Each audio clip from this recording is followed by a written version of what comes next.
हम मनोरी नाम की एक लड़की को देखते हैं जो कि साउथ ईस्ट एशिया के एक शहर में अपने अंकल के साथ रहती है। अब क्योंकि मनोरी एक अमेरिकन है तो उसके स्कूल की लड़कियां मनोरी को हमेशा बुली करती रहती हैं। इनमें से नैनीता नाम की एक लड़की मनोरी को पकड़कर बुरी तरह मारती है और फिर वो मनोरी का वीडियो बनाकर उसे ऑनलाइन अपलोड भी कर देती है। साथ ही वो मनोरी को काफी बुरा भला और काफी सारी गंदी बातें सुनाती है। अब जब पानी सर के ऊपर चला जाता है तो मनोरी को बहुत गुस्सा आता है और वो एक डंडे से वार करके नैनीता का सर फोड़ देती है। जिस दौरान एक आदमी मनोरी को रोकता है और इन सब के कारण मनोरी को पुलिस स्टेशन जाना पड़ता है क्योंकि नैनीता को काफी गहरी चोट आ गई थी। फिलहाल मनोरी के अंकल उसे पुलिस स्टेशन से बेल करवाते हैं और साथ ही बताते हैं कि तुम्हें उस स्कूल से निकाल दिया गया है। वो मनोरी को समझाते हैं कि मैं जानता हूँ तुमने पहले वार नहीं किया होगा, लेकिन ये अमेरिका नहीं है, हमें यहाँ संभल कर रहना होगा और तुम्हें भी यहाँ रहने की आदत डालनी होगी। इतना कहकर वो बाहर चला जाता है। ये सब कुछ मनोरी के लिए एक बुरे सपने की तरह होता है और उसे समझ में नहीं आता कि वो करे क्या। फिर मनोरी अपनी जिंदगी को खत्म करने का फैसला करती है और वो नींद की ढेर सारी गोलियां खा लेती है जिससे वो तुरंत बेहोश हो जाती है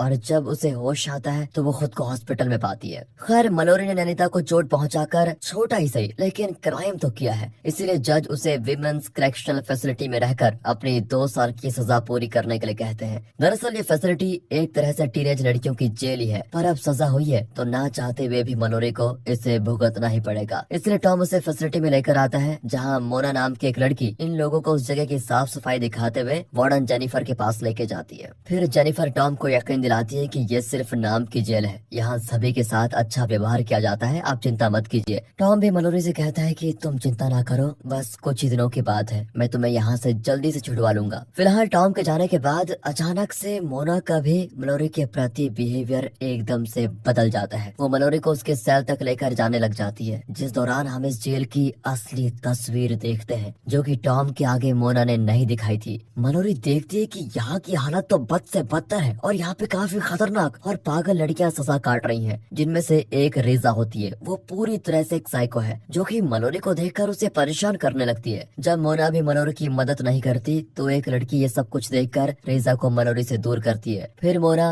मनोरी को लेकर उसका कमरा दिखाती है जिसमें पहले ही कई लड़कियां हैं। मोना मनोरी को वहाँ सभी के सामने कपड़े बदलने के लिए मजबूर करती है जो कि बेचारी मनोरी को ना चाहते हुए भी करना पड़ता है। फिर इसके बाद खाने का समय हो जाता है जब मनोरी को देखकर एक केट नाम की लड़की उसे अपने पास बुलाकर बैठाती है। जिस दौरान मनोरी देखती है कि रेजा उसे लगातार घूरती जा रही है। केट कहती है कि रेजा इस जेल की पागल कैदियों में से एक है, वो बहुत ही डेंजरस है, इसलिए उससे तुम्हें दूर रहना होगा। उसने अपने पूरे परिवार को ही जान से मार दिया था, बाकी तुम भगवान से ये मांगो कि तुम्हारी फाइट कभी रेजा से ना हो। यहाँ मनोरी केट को बीच में रोकते हुए कहती है कि तुम किस फाइट की बात कर रही हो। इस पर केट कहती है कि ये जेल या फैसिलिटी सिर्फ नाम के लिए है, यहाँ हर तरह के गलत और गैर कानूनी काम होते हैं। हर हफ्ते यहाँ 2 लड़कियों के बीच फाइट करवाई जाती है जिसमें काफी पैसे लगते हैं। इससे जज से लेकर पावर में बैठे सभी लोग पैसा कमाते हैं। अब ये चीज सुनकर मनोरी कहती है कि मैं फोन करके ये सब कुछ अपने अंकल से बताने जा रही हूँ, जिस पर केट उसे ऐसा करने से रोकती है। वो कहती है कि ये लोग बहुत ही खतरनाक है, अगर इन्हें भनक भी लग गई तो वो तुम्हें और तुम्हारे अंकल को मारकर कहीं दफना देंगे और किसी को कुछ पता भी नहीं चलेगा। अब ये दोनों बातें कर ही रही होती है कि तभी फिर से रेजा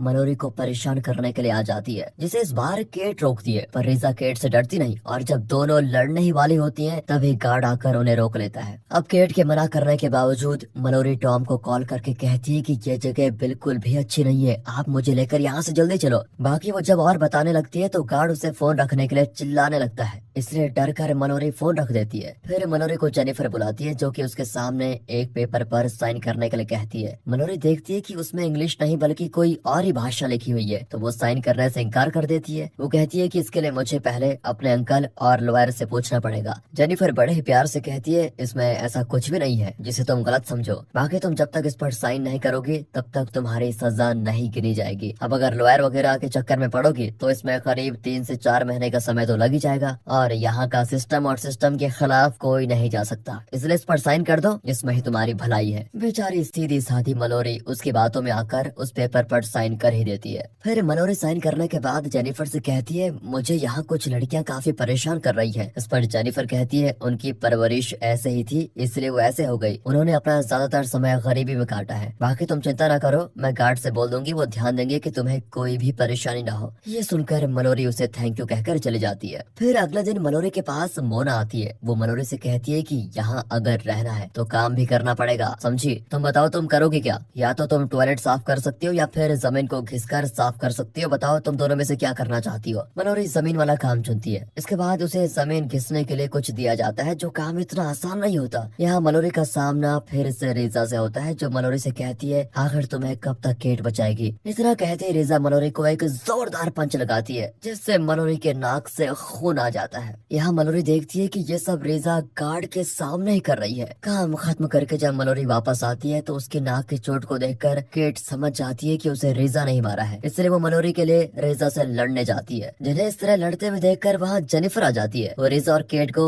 इसके लिए सजा देने का फैसला करती है। फिर गार्ड्स दोनों को पकड़ कर लेके जाते हैं। काफी देर रात में केट को उसके सेल में वापस छोड़ दिया जाता है, जिसकी हालत काफी खराब होती है। और उसकी खराब हालत को देखकर मलोरी को इतना तो समझ में आ चुका है कि यहाँ रहना इतना भी आसान नहीं है। इसी बीच वहाँ पर जेनिफर आती है। वो मलोरी से कहती है कि ये तुम्हारी वजह से ही हुआ है ना? लगता है तुम्हें कुछ सबक सिखाना पड़ेगा, तभी तुम समझ पाओगे कि यहाँ कैसे रहना पड़ेगा। फिर यहाँ जेनिफर अपना असली रंग दिखाती है। वो एक लड़के से मलोरी को लड़ने के लिए कहती है, जो कि मलोरी को बहुत बुरी तरह मारती है। जेनिफर कहती है कि जानती हो, अगले 2 हफ्ते तुम्हारी पहली फाइट है। तुम अपने आप को थोड़ा मजबूत बनाओ, तभी यहाँ पर जी पाओगी। बस यही सबक तुम्हें सिखाने के लिए मैंने ये सब कुछ किया। अब क्योंकि ये फाइट मलोरी को लड़नी ही पड़ेगी, इसलिए वो जिम में जाती है, जहाँ उसे वही लड़की देखती है जिसने पहली बार मलोरी को रेजा से बचाया था। उसका नाम सुचिन होता है। मलोरी सुचिन से कहती है, क्या तुम मुझे अपनी तरह टफ बनाने में मदद कर सकती हो? सुचिन कहती है कि अगर तुम पूरे 1 मिनट तक अपने हाथ को फैलाकर उसमें डंबल पकड़ सकती हो तो मैं तुम्हें सिखाने को तैयार हूँ। लेकिन मलोरी 15 सेकंड तक भी वो काम नहीं कर पाती, इसलिए सुचिन उसे सिखाने से मना कर देती है। फिर इसके बाद मलोरी अपने अंकल को फोन लगाने जाती है, जहाँ मोना उससे कहती है कि मैं भी तुम्हारे साथ रहूंगी, और अगर तुमने अपने अंकल को कुछ भी बताया तो वो भी मरेंगे और तुम भी मरोगी। इसलिए मलोरी चाह कर भी उनसे कुछ नहीं कह पाती। अब टॉम मलोरी से कहता है कि मुझे तुमसे मिलने नहीं दिया जा रहा है। पूछने पर ये लोग कह रहे हैं कि तुमने किसी से मिलने से मना कर दिया है। अब मलोरी कहना तो ये चाहती है कि उन पेपर्स पर उन्होंने धोखे से जबरदस्ती साइन करवा लिए हैं, लेकिन वो डर की वजह से ये कहती है कि मैंने वो खुद किया। अब मैं आपसे बाहर निकल कर ही मिलना चाहती हूँ। टॉम कहता है तुम चिंता मत करो, मैं तुम्हें छुड़ाने में लगा हुआ हूँ। और यहाँ मोना के कहने पर मलोरी को फोन काटना पड़ता है। इसके बाद मलोरी को पकड़कर गार्ड्स एक जगह लेके जाते हैं, जहाँ जेनिफर उसे कपड़े उतारने पर मजबूर करती है। वो मलोरी से कहती है कि तुम्हारे पिता इतने अमीर हैं, फिर भी तुम्हारे लिए पैसा नहीं दे पा रहे हैं, इसलिए अब तुमको उसकी सजा मिलेगी। यहाँ जेनिफर के इशारे पर मलोरी के साथ गार्ड्स वहीं गंदा काम कर देते हैं, जिससे मलोरी पूरी तरह टूट जाती है और वो बाथरूम के शोवर में लटक कर अपनी जान देने की कोशिश करती है, पर शोवर टूटने के कारण वो बच जाती है। जिस बारे में जब जेनिफर को पता चलता है तो वो मलोरी को और भी ज्यादा मारती है। यहाँ वो कहती है कि अब मैंने फैसला किया है कि तुम्हारी फाइट अगले दिन नहीं बल्कि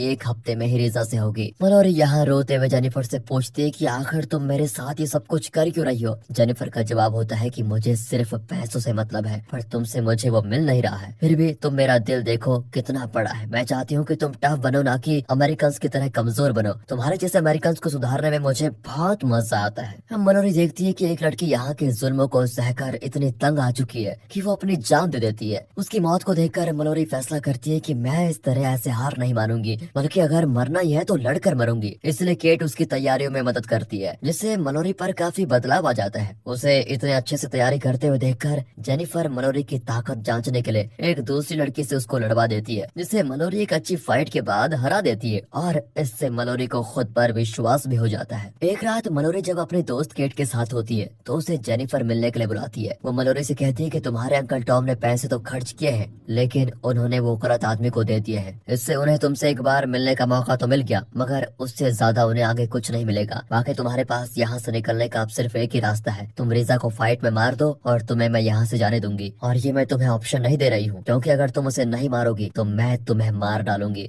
मलोरी जेनिफर की डील मान ही जाती है। फिर वो मोना की निगरानी में टॉम से मिलने जाती है। टॉम मलोरी से कहता है कि तुम चिंता मत करो, तुम्हारे पापा ने तुम्हें भुला दिया है, लेकिन मैं लगा हुआ हूँ, बस तुम्हें हिम्मत नहीं हारनी है। अब मलोरी कहती है कि यहाँ कर कुछ हुआ या ना हुआ हो, लेकिन एक चीज हुई है, मैं पहले से ज्यादा टफ बन गई हूँ, इसलिए आप मेरी चिंता मत करो। इतना कहने के बाद वो जब वापस जा रही होती है तो बातों ही बातों में मोना उससे कहती है कि तुम्हें लगता है कि तुम अगर रेजा को मार दोगी तो जेनिफर तुम्हें आजाद कर देगी। भूल भूल जाओ, उसने आज तक अपना वादा नहीं निभाया है। पहले तो वो तुम्हें रेजा से जीतने ही नहीं देगी, फिर चाहे तुम जो कर लो। अब उसकी बात सुनकर मलोरी समझ नहीं पाती कि वो करे क्या, क्योंकि उसे ना चाहते हुए भी इस फाइट में शामिल होना पड़ेगा। तो वही अगले दिन मलोरी अपने काम पर लग जाती है और भी कड़ी मेहनत करने लगती है, लेकिन जेनिफर उसे जिम इस्तेमाल करने से मना कर देती है। पर मलोरी अब हार नहीं मानना चाहती, इसलिए वो अपने सेल में ही वर्कआउट करने लगती है। पर इसके मन के अंदर अभी भी कई चीजें चल रही हैं, जिसे सुचिन आकर कहती है कि इस तरह कंफ्यूज रहोगी तो आराम से हार जाओगी। बेहतर ये होगा कि तुम ये समझो कि तुम्हारी असली लड़ाई किसके साथ है। जिस पल तुम ये समझ गई, उसी वक्त तुम्हारा रास्ता क्लियर हो जाएगा। तुम्हें मैं या कोई और कुछ नहीं सिखा सकता। तुम्हें अपनी ताकत नहीं, दिमाग से लड़ाई करनी है। तुम जो भी करना सोच समझ के करना। दूसरी ओर जेनिफर रेजा से कहती है कि अगर तुमने मलोरी को मार दिया तो मैं तुम्हें आजाद कर दूंगी। ये बात सुनकर रेजा मान जाती है। इधर अब जेनिफर की ऑर्डर्स पर गार्ड्स मलोरी को खाना भी नहीं देते, जिस कारण रात तक उसकी हालत और भी खराब हो जाती है। तभी मलोरी को अपने सेल में एक चूहा घूमते हुए दिखाई देता है, जिसको पकड़ने के बाद मारकर खाना तो चाहती नहीं, लेकिन क्या करे, मजबूरी में खा ही लेती है। आखिरकार वो दिन आ ही जाता है जब मलोरी की रेजा से होनी है फाइट। इस फाइट का एक ही नियम होता है कि हार और जीत का फैसला किसी एक की मौत से होगा। जिसके बाद दोनों लड़ना शुरू कर देती है। पहले तो रेजा मलोरी को काफी मारती है, पर बाद में मलोरी रेजा के बालों से ही उसका गला घोटने लगती है, जिससे रेजा गिर पड़ती है। लेकिन यहाँ मलोरी उसे मारती नहीं। ये देखकर जेनिफर मलोरी से कहती है कि मुझे ऐसा क्यों लग रहा है, तुम्हें इसको मारने में मुश्किल हो रही है। ये कहकर वो मलोरी के हाथ में चाकू थमा देती है और कहती है इसे अभी खत्म करो, क्योंकि अगर तुमने ऐसा नहीं किया तो मैं तुम दोनों को मार डालूंगी और इसे मारने के बाद यहाँ से आजाद हो जाओ। जेनिफर के इतना कहते ही मलोरी रेजा को छोड़कर उल्टा उसे पकड़ लेती है, जिस पर जेनिफर कहती है ये तुम गलती कर रही हो, मैं तुम्हारे परिवार को भी खत्म कर सकती हूँ। ये सुनते ही मलोरी 2 बार जेनिफर के पेट में वार करती है। फिर वो एक गार्ड की गन लेने के बाद रेजा समेत सभी कैदियों से कहती है कि जिसे यहाँ से चलना हो मेरे साथ चलो। वो जेनिफर को बंदूक की नोक पर लेकर बाहर जाती है, जिसके पीछे सभी लड़कियां हैं। बाहर आने के बाद मलोरी जेनिफर से कहती है कि तुम्हें मैं नहीं मारूंगी, बल्कि तुमको तुम्हारे बनाए जानवर खुद ही मारेंगे। जेनिफर यहाँ से माफी मांगने लगती है, पर मलोरी उसकी एक भी नहीं सुनती और जेनिफर को रेजा और बाकी लड़कियों के हवाले कर देती है, जिससे वो सभी बहुत बुरी तरह मारती है। इसी बीच मलोरी केट के साथ वहाँ से निकल जाती है। इस दौरान केट उससे पूछती है कि बताओ कहाँ चला जाए। मलोरी जवाब देती है कि अमेरिकन एम्बेसी, जिसके साथ ये मूवी यहाँ पर खत्म